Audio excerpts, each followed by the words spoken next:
Chào tất cả các bạn đã quay trở lại với kênh Món chay ngon dễ làm của Thanh Cooking. Hôm nay mình sẽ chia sẻ với các bạn về món gà xé pha chay ha. Đây là các bạn thấy không, những cái xớ chảo rất là giống thịt gà, nó dai dai ha các bạn, cũng rất là vừa ăn. Còn những cái da đó thì nó béo béo ha, hơi dai dai, ăn nó rất là bắt luôn các bạn. Các bạn có thể làm đổi khẩu vị cho mà bữa cơm hàng ngày ha. Những nguyên liệu thì mình rất là dễ mua và tìm ở tất cả các chợ đó các bạn. Mình kết hợp với lại rau ha, ớt ha. Tất cả các bạn muốn biết mình làm như thế nào thì mời tất cả các bạn sẽ vô bếp làm cùng mình nha.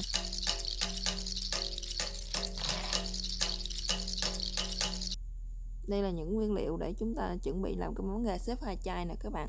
Trước tiên mình sẽ có đây là một ổ chả chay ha, để sử dụng là 500g các bạn.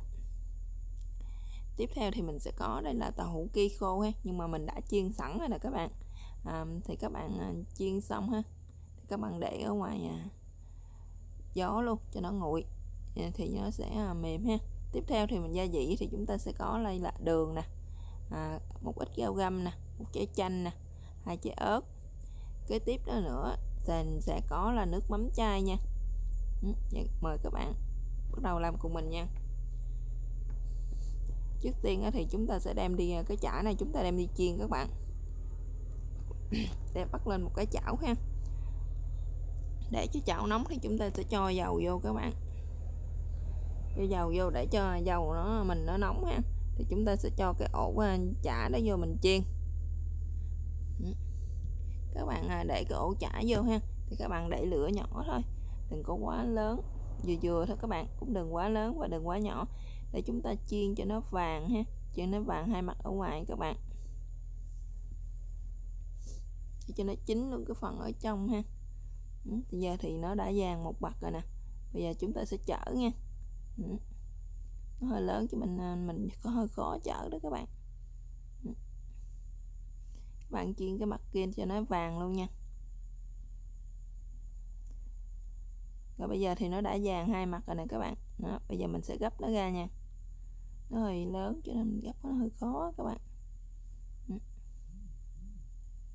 Thì mình sẽ gấp nó ra.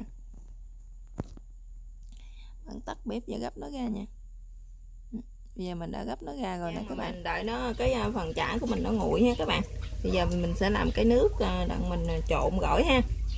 Giờ mình sẽ cắt cái trái chanh này ra. Mình sử dụng chanh này là chanh không hạt nha các bạn. Thì mình sẽ khỏi cần lọc cái phần hột của nó ra ha.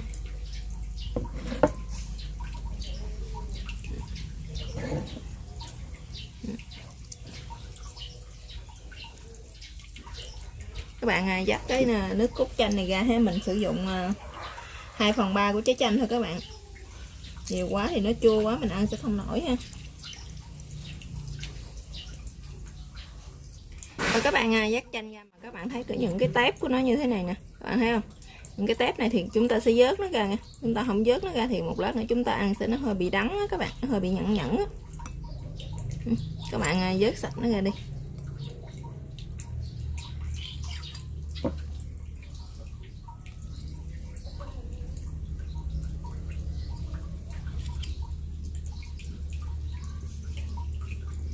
Rồi bây giờ mình sẽ cho nước mắm vào đây nha các bạn.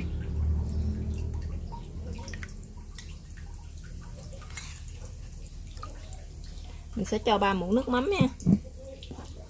Tiếp theo sẽ là đường.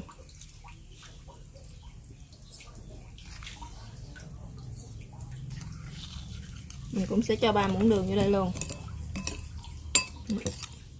Các bạn quậy cho nó tan cái phần hỗn hợp này ra đây ha.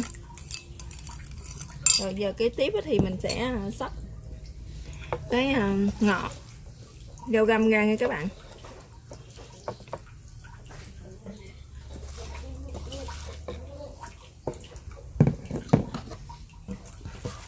Rau găm thì các bạn cắt hơi lớn nha.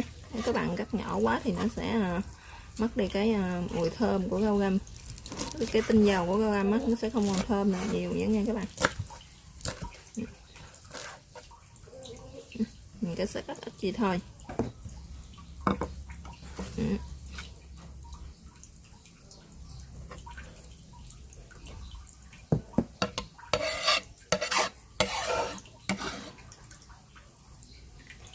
thì mình cũng xắt nó ra luôn.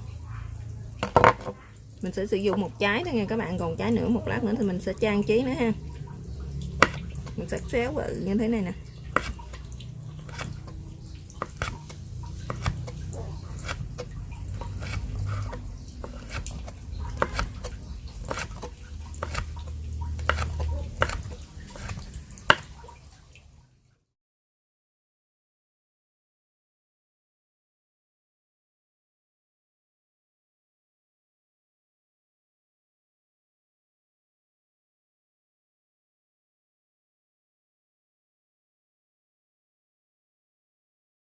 Thì mình sẽ xé nó ra, mình để vô trong một cái tô này.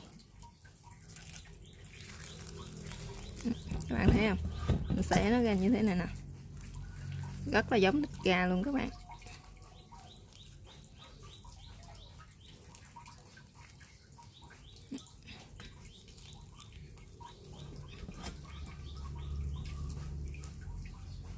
Các bạn muốn xé miếng lớn hay nhỏ thì tùy ý của mỗi người ha.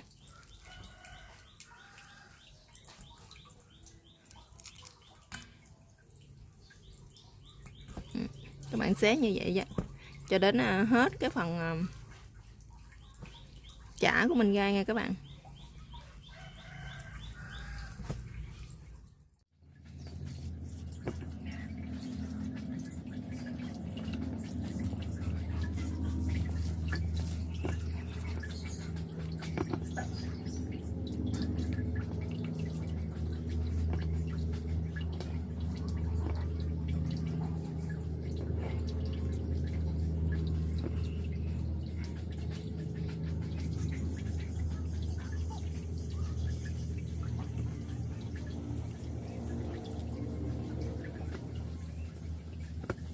Bây giờ cái chả mình giờ mình gà bây giờ mình đã xé xong rồi nè các bạn.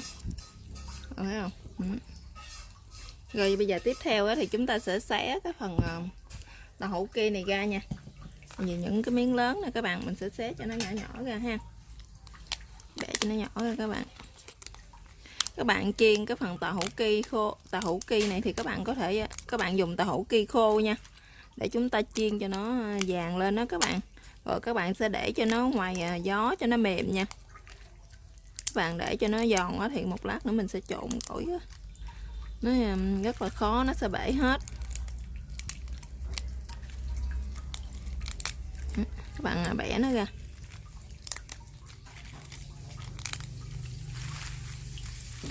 Mình bẻ vậy ra, mình đã xé xong rồi nè các bạn. Mình đã xé những cái miếng tàu hũ ki tươi ha. Tàu hũ ki khô các bạn. Nè, mình chiên xong mình đã xé nó nhỏ nhỏ như thế này ha. Giờ bắt đầu mình sẽ trộn nó nha các bạn. Mình sẽ lấy một cái thau lớn hơn ha. Để dùng cái tô này thì nó hơi nhỏ các bạn.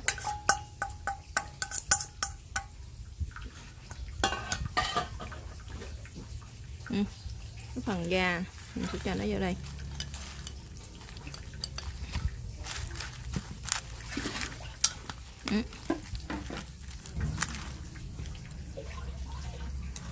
Rồi bây giờ mình sẽ cho cái phần cái nước mắm này vô ha, để chúng ta trộn.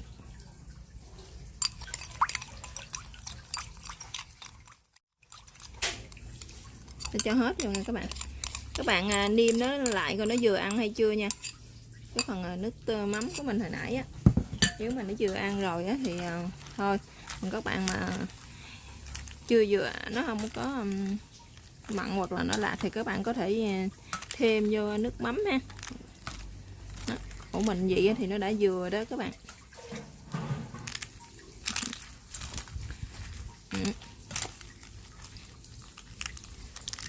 Rồi giờ mình sẽ cho phần gạo vô ha. Và ớt các bạn.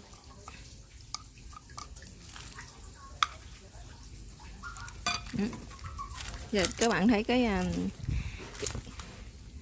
thau gà xé phai của mình hấp dẫn chưa? Bây giờ mình ăn thử coi nó như thế nào nha các bạn.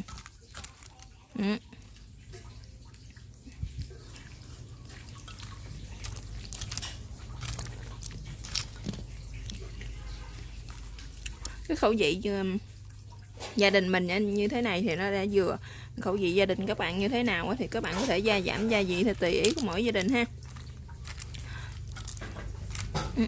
Cái thịt gà thì nó thấm cho nên nước các gia vị nè, nước mắm cho nè, đường ha, nó hơi chua chua ha, nó hơi ăn cũng rất là vừa ăn nha các bạn. Giờ cái món gà xá phai của mình như thế này thì nó đã hoàn thành. Cảm ơn các bạn đã theo dõi video của mình. Chào các bạn và hẹn gặp lại các bạn trong các video tiếp theo ha.